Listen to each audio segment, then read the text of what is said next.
ಮಿತ್ರರೇ ನಮಸ್ಕಾರ. ಒಬ್ಬ ವ್ಯಕ್ತಿ ಯಶಸ್ಸಿನ ತುತ್ತ ತುದಿಯನ್ನ ಏರ್ಬೇಕಂತ ಹೇಳಿದ್ರೆ, ಅಂದ್ರೆ ಜೀವನದಲ್ಲಿ ಗ್ರೇಟ್ನೆಸ್ ಅನ್ನ ಅಚೀವ್ ಮಾಡ್ಬೇಕಂತ ಹೇಳಿದ್ರೆ, ಆತನಿಗೆ ರಾಹು ಕೇತುವಿನ ಆಶೀರ್ವಾದ ಜಾತಕದಲ್ಲಿ ಬಹಳ ಬಹಳ ಮುಖ್ಯ ಆಗುತ್ತೆ. ಜಾತಕದಲ್ಲಿ ರಾಹು ಕೇತು ಎಲ್ಲಿ ಕುಳಿತುಕೊಂಡಿದ್ರೆ, ಯಾವ ಕಂಡೀಷನ್ ಅಲ್ಲಿ ಇತ್ತು ಅಂತ ಹೇಳಿದ್ರೆ, ಒಬ್ಬ ವ್ಯಕ್ತಿ ಜಾತಕದಲ್ಲಿ ಕೇವಲ ಸಣ್ಣ ಪುಟ್ಟ ಸಕ್ಸಸ್ ಅಂತ ಹೇಳಿದ್ರೆ ದುಡ್ಡು, ಗಾಡಿ, ವೆಹಿಕಲ್, ನೇಮ್, ಫೇಮ್ ಇದಲ್ಲ, ಗ್ರೇಟ್ನೆಸ್ ಅನ್ನ ಅಚೀವ್ ಮಾಡ್ತಾನೆ ಅನ್ನುವಂಥದ್ದು ನಾವು ಇವತ್ತು ಈ ವಿಡಿಯೋದಲ್ಲಿ ನೋಡ್ತಾ ಹೋಗೋಣ. ಗೆಳೆಯರೆ, ಜನರಲ್ ಆಗಿ 5 ಮುಖ್ಯ ಗ್ರಹಗಳು, 2 ಲ್ಯೂಮಿನರೀಸ್ಗಳು ಅಂತ ಹೇಳಿದ್ರೆ ಸೂರ್ಯ ಚಂದ್ರರು, ಇನ್ನು 2 ಶಾಡೋ ಗ್ರಹಗಳು ಅಂತ ಹೇಳಿದ್ರೆ ಛಾಯಾಗ್ರಹಗಳಿರ್ತವೆ, ರಾಹು ಕೇತು. ಆಲ್ಮೋಸ್ಟ್ ಆಲ್ ಎಲ್ಲರ ಜೀವನದಲ್ಲೂ ಈ 5 ಮುಖ್ಯ ಗ್ರಹಗಳಿದೆಯಲ್ಲ, ಗುರು, ಶನಿ, ಶುಕ್ರ, ಬುಧ ಮತ್ತು ಕುಜ, ಇದರಲ್ಲಿ ಯಾವುದೋ ಒಂದು ಸ್ಟ್ರಾಂಗ್ ಇರುತ್ತೆ, ಒಂದು ವೀಕ್ ಇರುತ್ತೆ. ಅದಕ್ಕೆ ಎಲ್ಲರೂ ಒಂದೆಲ್ಲ ಒಂದು ವಿಷಯದಲ್ಲಿ ಹಣನೋ, ನೇಮೋ, ಫೇಮೋ ಅಥವಾ ಒಳ್ಳೆ ಎಜುಕೇಶನ್, ಒಳ್ಳೆ ಕೆರಿಯರ್ ಪಡ್ಕೋತಾರೆ. ಆದ್ರೆ ಎಷ್ಟೋ ಲಕ್ಷ ಮಂದಿಯಲ್ಲಿ ಒಬ್ರಿಗೆ ಅಥವಾ ಕೋಟಿ ಮಂದಿಯಲ್ಲಿ ಒಬ್ರಿಗೆ ಮಾತ್ರವೇ ಲೈಫಲ್ಲಿ ಗ್ರೇಟ್ನೆಸ್ ಅನ್ನುವಂಥದ್ದು ಸಿಗ್ತಾ ಹೋಗುತ್ತೆ. ಆ ಗ್ರೇಟ್ನೆಸ್ ಅನ್ನು ಕೊಡುವಂತವ್ರೆ ರಾಹು ಮತ್ತು ಕೇತುಗಳು. ಗೆಳೆಯರೆ, ಯಾಕೆ ರಾಹು ಕೇತುಗಳು ಗ್ರೇಟ್ನೆಸ್ ಅಂತ ಕೊಡ್ತವೆ ಅಂತ ಹೇಳಿದ್ರೆ, ಈ ಎಲ್ಲಾ 7 ಗ್ರಹಗಳು ಅಂತ ಹೇಳಿದ್ರೆ 5 ಮುಖ್ಯ ಗ್ರಹಗಳು ಪ್ಲಸ್ 2 ಲೂಮಿನರೀಸ್ಗಳು ಅಂದ್ರೆ ಸೂರ್ಯ ಚಂದ್ರ, ಈ 7 ಗ್ರಹಗಳು ಒಂದಲ್ಲ ಒಂದು ರೀತಿ ಒಬ್ಬ ವ್ಯಕ್ತಿಯ ಕರ್ಮದ ಸುತ್ತ ನಿಂತಿರುವಂತದ್ದಾಗಿರ್ತವೆ. ಆದ್ರೆ ರಾಹು ಕೇತು ಏನನ್ನ ರೆಪ್ರೆಸೆಂಟ್ ಮಾಡುತ್ತೆ ಅಂತ ಹೇಳಿದ್ರೆ, ರಾಹು ಕೇತು ಒಬ್ಬ ವ್ಯಕ್ತಿಯ ಆನ್ಸೆಸ್ಟರ್ಸ್ ಏನ್ ಮಾಡಿದ್ದಾರೆ, ಅವರು ಯಾವ ಕರ್ಮ ಈ ವ್ಯಕ್ತಿಯನ್ನ ಪ್ರಭಾವ ಬೀರಿ ಈತನನ್ನ ಜೀವನದಲ್ಲಿ ಅತ್ಯುನ್ನತ ಸ್ತರಕ್ಕೆ ಕರ್ಕೊಂಡು ಹೋಗ್ತಾರೆ ಅನ್ನುವಂಥದ್ದು ಡಿಸಿಷನ್ ಮೇಕಿಂಗ್ ಫ್ಯಾಕ್ಟರ್ಗಳು ಈ 2 ಗ್ರಹಗಳು ಮಾಡೋದ್ರಿಂದ ಯಾರ ಜಾತಕದಲ್ಲಿ ರಾಹು ಮತ್ತು ಕೇತುಗಳು ಅದ್ಭುತವಾಗಿ ಪ್ಲೇಸ್ ಆಗ್ತಾರೋ ಅವ್ರು ಮಾತ್ರನೇ ಲೆಜೆಂಡ್ಗಳಾಗೋದಕ್ಕೆ ಸಾಧ್ಯ. ಮಿತ್ರರೇ, ಆಗಿದ್ರೆ ಒಬ್ಬ ವ್ಯಕ್ತಿಯ ಜಾತಕದಲ್ಲಿ ರಾಹುಕೇತು ಎಲ್ಲಿತ್ತು ಅಂತ ಹೇಳಿದ್ರೆ ಒಬ್ಬ ವ್ಯಕ್ತಿ ಲೆಜೆಂಡ್ ಆಗ್ತಾನೆ ಅನ್ನುವಂಥದ್ದನ್ನ ನೋಡ್ತಾ ಹೋಗೋಣ.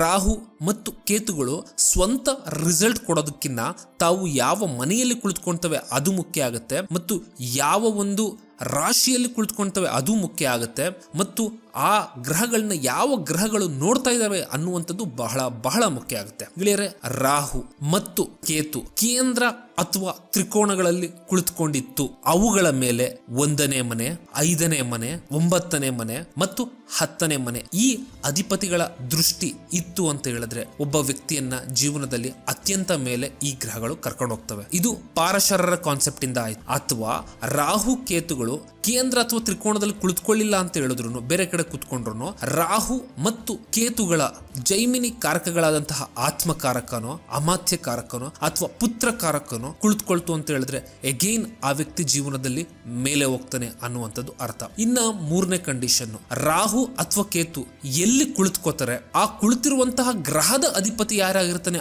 ಆತ ಬಹಳ ಬಹಳ ಇಂಪಾರ್ಟೆಂಟ್ ರೋಲ್ ಅನ್ನ ಪ್ಲೇ ಮಾಡ್ತಾನೆ. ಉದಾಹರಣೆ, ರಾಹು ಏನಾದ್ರೂ ಕರ್ಕಾಟಕದಲ್ಲಿ ಕುಳಿತುಕೊಂಡ ಅಂತ ಹೇಳಿದ್ರೆ ಕರ್ಕಾಟಕದ ಅಧಿಪತಿ ಚಂದ್ರ ಜಾತಕದಲ್ಲಿ ಏನಾಗಿದ್ದಾನೆ, ಆತ ಎಲ್ಲಿ ಕುಳಿತುಕೋತಾನೆ ಅನ್ನುವಂಥದ್ದು ಬಹಳ ಇಂಪಾರ್ಟೆಂಟ್ ರೋಲ್ ಅನ್ನ ಪ್ಲೇ ಮಾಡುತ್ತೆ ಅನ್ನುವಂಥದ್ದು. ಬಿಟ್ಟರೆ ಇದಕ್ಕೆ ಒಂದು ಎಕ್ಸಾಂಪಲ್ ನ ನೀವು ನೋಡೋದಾಯ್ತು ಅಂತ ಹೇಳಿದ್ರೆ, ಈಗ ನಿಮ್ಮ ಮುಂದೆ ಕಾಣಿಸ್ತಾ ಇರೋದು ಯಾರ್ದು ಅಂತ ಹೇಳಿದ್ರೆ ಅಟಲ್ ಬಿಹಾರಿ ಅವರ ಜಾತಕ. ಅಟಲ್ ಬಿಹಾರಿ ಅವರ ಜಾತಕದಲ್ಲಿ ರಾಹು ಎಲ್ಲಿ ಕುಳಿತುಕೊಂಡಿದ್ದಾನೆ ಅಂತ ಹೇಳಿದ್ರೆ ಕರ್ಕಾಟಕದಲ್ಲಿ 9ನೇ ಮನೆಯಲ್ಲಿ ಕುಳಿತುಕೊಂಡಿದ್ದಾನೆ. ಫೈನ್, 9ನೇ ಮನೆ, ರಾಹು ಕರ್ಕಾಟಕದಲ್ಲಿ ತುಂಬಾ ಚೆನ್ನಾಗಿ ಪರ್ಫಾರ್ಮ್ ಮಾಡ್ತಾನೆ. ರಾಹುಗೆ ವಾಟರಿ ಸೈನ್ ಗಳಲ್ಲಿ ಕರ್ಕಾಟಕ ಮತ್ತು ಪೈಸಿಸ್ ತುಂಬಾ ಇಷ್ಟ ಆಗುತ್ತೆ. ಈ ರಾಹುವಿನ ಡೆಸ್ಪಾಸಿಟರ್ ಅಂತ ಹೇಳಿದ್ರೆ ರಾಹುವಿನ ರಾಶ್ಯಾಧಿಪತಿ ಯಾರು ಅಂತ ನೋಡೋದಾಯ್ತು ಅಂತ ಹೇಳಿದ್ರೆ ಚಂದ್ರ ಆಗಿರ್ತಾನೆ. ಚಂದ್ರ ಜಾತಕದಲ್ಲಿ ಏನಾಗಿದ್ದಾನೆ ಅಂತ ಹೇಳಿದ್ರೆ ಆತ್ಮಕಾರಕನಾಗಿದ್ದಾನೆ. ಈ ಆತ್ಮಕಾರಕ ಲಗ್ನದಲ್ಲೇ ಕುಳಿತುಕೊಂಡಿದ್ದಾನೆ. ಆತ್ಮಕಾರಕ ಲಗ್ನದಲ್ಲಿ ಕುತ್ಕೊಳ್ಳೋದು ಇಟ್ಸ್ ರಾಜಯೋಗ. ಸೊ ಯಾವಾಗ ರಾಹುವಿನ ಡೆಸ್ಪಾಸಿಟರ್ ಕೇಂದ್ರದಲ್ಲಿ ಚೆನ್ನಾಗಿ ಕುಳಿತುಕೊಂಡಿದ್ದಾನೋ ಚಂದ್ರ ಆತ್ಮಕಾರಕನಾಗಿ, ಈ ರೀತಿಯಾದಂತಹ ಕಂಡೀಷನ್ ನಲ್ಲಿ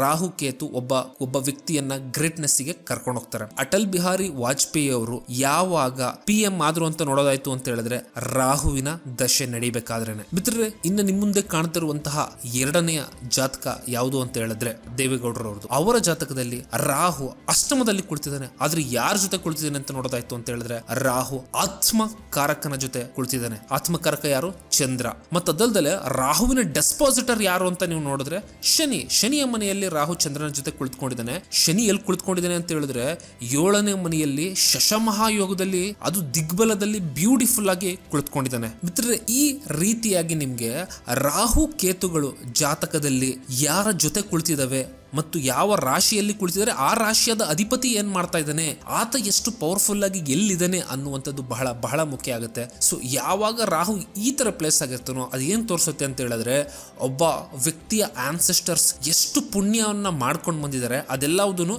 ಈ ಒಬ್ಬ ವ್ಯಕ್ತಿಗೆ ಕಾಂಟ್ರಿಬ್ಯೂಟ್ ಆಗಿ ಆ ವ್ಯಕ್ತಿ ಜೀವನದಲ್ಲಿ ಸಾಕಷ್ಟು ಮೇಲ್ ಬರ್ತಾನೆ ಅಂತ ಹೇಳಿದ್ರೆ ಆವರೇಜ್ ಪಾಪ್ಯುಲೇಷನ್ ಗಿನ್ನ ಬಹಳ ಮೇಲ್ ಹೋಗ್ತಾನೆ ಅನ್ನುವಂಥದ್ದು ರಾಹು ಮತ್ತು ಕೇತುಗಳು ಡಿಸೈಡ್ ಮಾಡ್ತಾರೆ. ಗೆಳೆಯರೆ, ಈ ವಿಡಿಯೋ ನಿಮ್ಗೆ ಇಷ್ಟ ಆಯ್ತು ಅಂತ ಹೇಳಿದ್ರೆ ಲೈಕ್, ಶೇರ್ ಮತ್ತು ಸಬ್ಸ್ಕ್ರೈಬ್ ಮಾಡಿ.